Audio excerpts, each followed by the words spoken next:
Yes. Welcome, everyone. Cannabis News with Joe Klare. It's October 1st, 2018. Another month here at the Marijuana Times. Check us out at marijuanatimes.org. Click the video tab to find the show. Also, a bunch of great articles on there and more. Today, talking about medical marijuana in Kentucky. We'll also talk about an ex-DEA official who has some advice for Attorney General Jeff Sessions. And we have another Sessions, Congressman Pete Sessions, one of the greatest foes that medical marijuana and any kind of marijuana legislation has ever known. He's being challenged in his seat in Texas. We'll talk about all that coming up. But first, of course, Cannabis News is brought to you by Natureside. Nature-side.com. Check out their organic, all-natural pesticides. Side is spelled CIDE. They're a proud sponsor of the show. If you're a cannabis cultivator in a state where it is legal, you have pesticide regulations to follow. You have all kinds of regulations to follow. Grow safe and poison-free. Don't use harmful chemicals, and make sure you're regulatory compliant in your state. Do all of these things with Natureside, a proud sponsor of Cannabis News. Thank you to them. This first story by yours truly at marijuanatimes.org.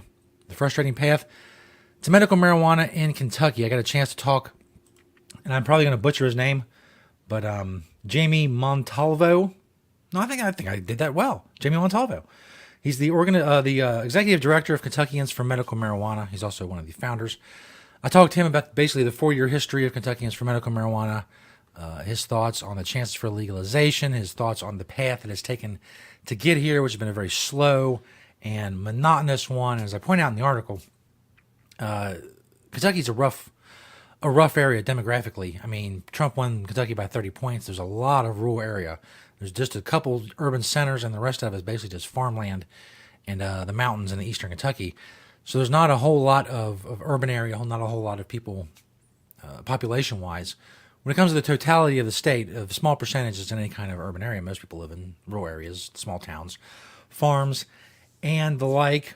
So it's an uphill battle with Kentucky, but he talks in the story about, these legislators, more and more of them come around every year. Because every year, it's an annual thing, somebody puts up medical marijuana in the legislature. Jamie and a bunch of veterans and PTSD people and medical marijuana patients from all over the state, they descend on Frankfurt, participate in the hearings and all kinds of stuff. And like I said, it's an every year thing. But he's saying that, there's progress being made, and he thinks medical marijuana is coming in the next year in Kentucky. That remains to be seen. Go check that out. It's, of course, linked in the description of this video, and you can also find it, the story that is, on marijuanatimes.org. This next story from WashingtonExaminer.com.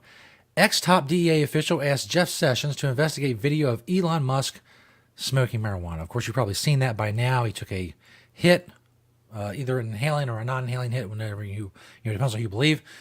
But he definitely took a hit of a blunt. As you can see, it's the screenshot picture right there.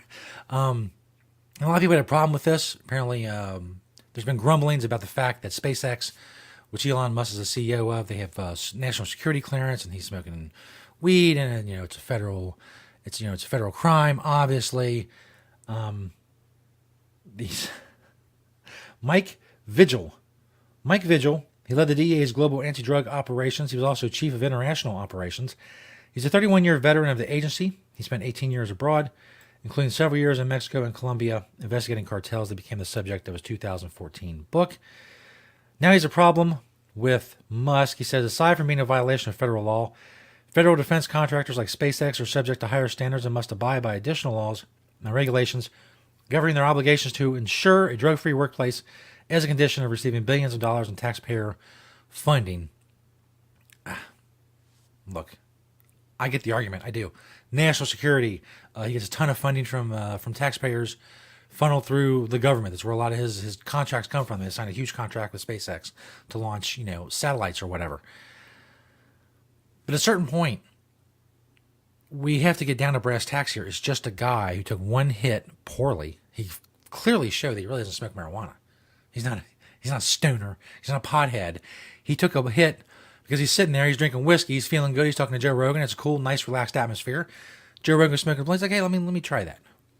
Just for this to be such a big deal. And it continues. Most things get wiped out by the news cycle, but this thing Still, people calling, oh, well, there's all, I guess it's a matter of national security, and our satellites may fall out of orbit and fall and crush people because Elon Musk hit a blunt on Joe Rogan's podcast. I don't know. I mean, I guess this guy is DEA. I understand. He had a book. Maybe he wants to get it back up on the Amazon bestseller list. I don't know. I don't care. It's dumb. It's a waste of time. The federal government wastes hundreds of billions of dollars, just disappear or go to useless studies or, and this is what this guy's problem is. Elon Musk hit a blunt poorly on Joe Rogan. And and he needs to be thrown out of SpaceX, or SpaceX needs to lose their contracts or whatever. It's just blown out of proportion, incredibly. Last story from MarijuanaMoment.net. Leading congressional marijuana opponent in danger of losing seat, according to a new poll. U.S. Representative Pete Sessions, a Republican from Texas, no relation to Jeff Sessions, is facing his first major congressional re-election challenge in over a decade, and his opponent, Democratic candidate Colin Allred, is hot on his trail. According to recent polls, if you don't know who Pete Sessions is, we talked about him on the show before. He's the chairman of the House Rules Committee in the House of Representatives. He has systematically blocked votes on cannabis-related legislation by his colleagues on Capitol Hill. Measures on everything from expanding access to medical marijuana for veterans to protecting legal cannabis states from federal interference have been dead upon arrival. Even hemp is a no-go with Sessions at the helm of the powerful committee. Not a single cannabis-related vote has been allowed to the House floor during the current Congress, thanks to Representative Pete Sessions. He has said that apparently he talked with some medical marijuana people, and he's, quote, very receptive, according to them, to their message, or seemed very receptive. I mean, I don't know. I guess that's good. I don't know what the holdup is. I mean, people actually had to come into his office. I mean, you can't. This information's a lot of places. I mean, I don't mean to sound like, an a-hole or come across that way, but I guess I will. This information is available everywhere. For it to take sick people to actually come into your presence. This is not 1482. You heard, Bethany, down the dirt track or whatever, was sick. Well, you didn't know. You didn't know.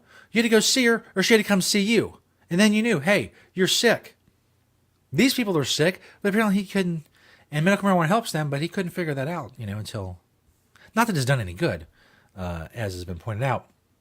One poll from the New York Times. Listen to this. This is again from Marijuana Moment. The Times called more than 43,000 voters across District 32 over the past week to get a sense over sentiment heading into November, talking to 500 of them. 500 out of 43,000. Man, people do not answer their phone anymore. They really don't. But of those 500, Sessions had 48% and Allred had 47%. It's really, I don't know. Another survey conducted by public policy polling for healthcare advocacy group showed Allred ahead of the anti-cannabis incumbent by 5 points, 47 to 42%. If Pete Sessions lost his seat and someone replaced him who was at least, you don't have to like legalization or be for it, but at least let it get to the House floor and let them vote on it. I mean, it doesn't seem like too much to ask, because that's what they do, right? That's what they're paid for. They go to this big building and they vote on things.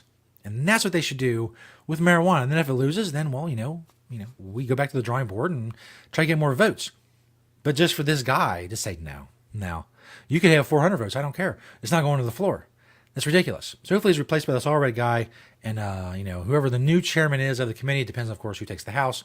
If Republicans retain the House, it'll be Republican. But there's a lot of pro-cannabis, or at least not going to be an a-hole and block everything Republicans, at least.